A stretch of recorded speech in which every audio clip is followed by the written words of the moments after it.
you so much for listening our Creative Tech podcast today. We hope our story to help your career and life. Rahul, thank you so much for attending this podcast interview today. Thank you for calling me. So we are both designers. Yes. Yes. So Rahul, please imagine there are many our audience. Okay. Yes, they are so excited to listen your story today. Okay. All right. Yep. Could you please introduce yourself? Your name, what do you do? Okay, so I'm Rahul Das. I am a design leader from New Delhi, India. I have been in the product design, UI, UX, and branding communication field for 15 years now, which means I'm really old. But that's who I am. Currently, I'm with an organization called Bolt.Earth, and I am the head of design, and we are India's largest electric vehicle charging and infrastructure provider. And that's what I'm doing right now. I'm also a musician. I make music, I produce music, record music. I'm a songwriter and producer as well. So that's also something that I do. Yeah. Thank you. Yeah. So when did you come to Tokyo? Yeah, my total stay is going to be like about a month and a half this time. I'm going to keep coming to Tokyo. Keep coming to Japan because it's a very interesting. Doing in Tokyo, I'm meeting interesting people. I'm playing some music as well, and I'm looking at the design ecosystem in general, talking to people, talking to designers, and yeah, that's what I'm doing. I see. Yeah. Okay, cool. So in 1 month and a half, you saw unique culture in Japan, I think. Yes. So could you please share us about your observation? All right. Yeah. Okay. So this is a very interesting question. As I said, Japan and the ecosystem in Japan is unlike any other place that I've visited. I've visited Asia quite frequently, being an Asian myself. So here's what Japan. This is my observation. So I might be wrong or I might be right. But it's my observation. So from the 70s, 80s, 90s, and the early 2000s, Japan had a huge surge in technological advancement. All right, Japan was the front runner for the world, to be very honest. Now, what my observation is, post say around 2007, 10, the world, the other Asian countries, especially India had a huge explosion of digital technology and innovation in that sector.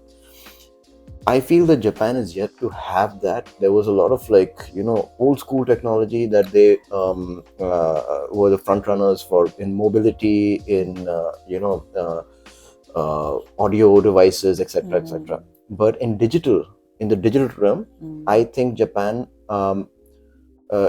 The boom is yet to have. It depends on the people of Japan whether that is possible or not. And I'm going to add something very interesting here. And I was thinking about this on the way here.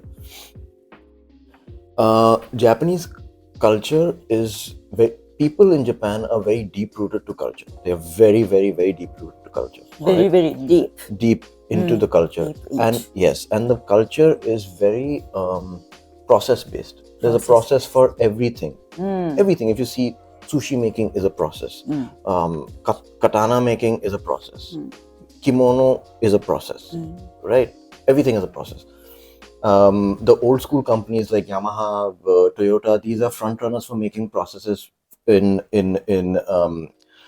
for companies as well. So the thing is, the digital ecosystem is slightly different, and it's slightly disruptive right now, especially coming from a place like India, because India, this explosion happened like 10 years back or 12 years back, right? So what this does is it breaks a lot of processes and makes new processes. And when you make new processes, sometimes it has to be dynamic. It can't be a vision that is in a box presented and saying that you do ABCD and you'll get funding. You do ABCD and you'll get a startup. That's not how it works. Which is why I think Japanese people, this is my observation, Yes. have been a little apprehensive about, a digital digital product explosion as such. They've been, because a lot of the processes are already set. And I'll give you an example. Yeah. Banking.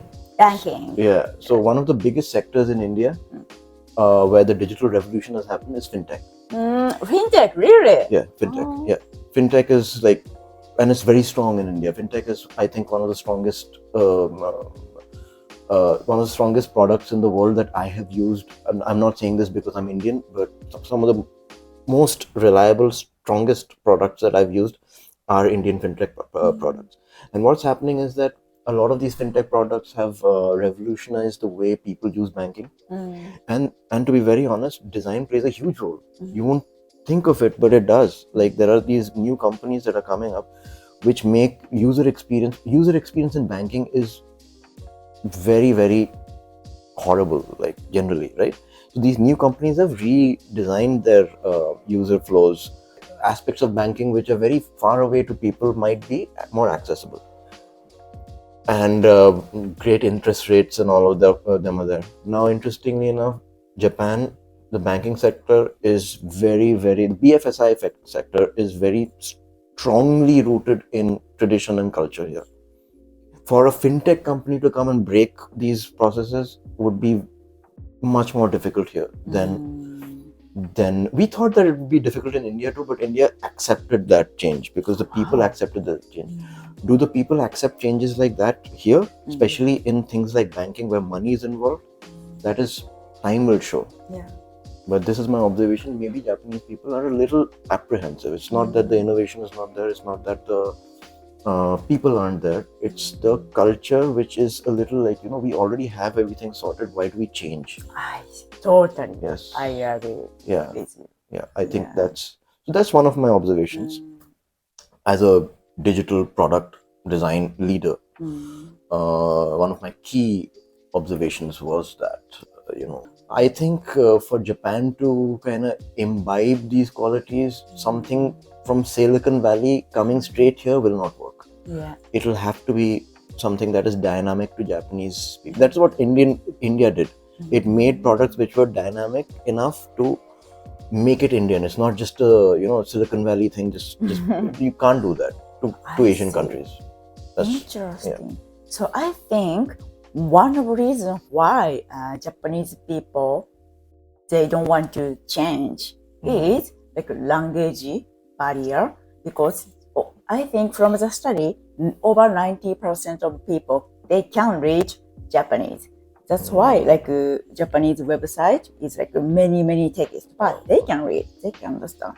It's okay, we don't need to change, right? But I think maybe India has many local language, and then they can understand English. That's why they can accept change, because only English can like accept. Interesting point, actually. However, you say that I have seen this. This is my first time in Japan, by the way. But Japan is incorporating English much more than what it used to. Like me, I just know 5 or 6 sentences in Japanese. All right, I'm sorry. Don't worry. But I've been able to get by, like traveling, speaking to people, going to restaurants. Like, I don't eat meat. All right, for me to say that, it hasn't been a problem. Everyone told me that it's going to be a huge problem. You're going to no.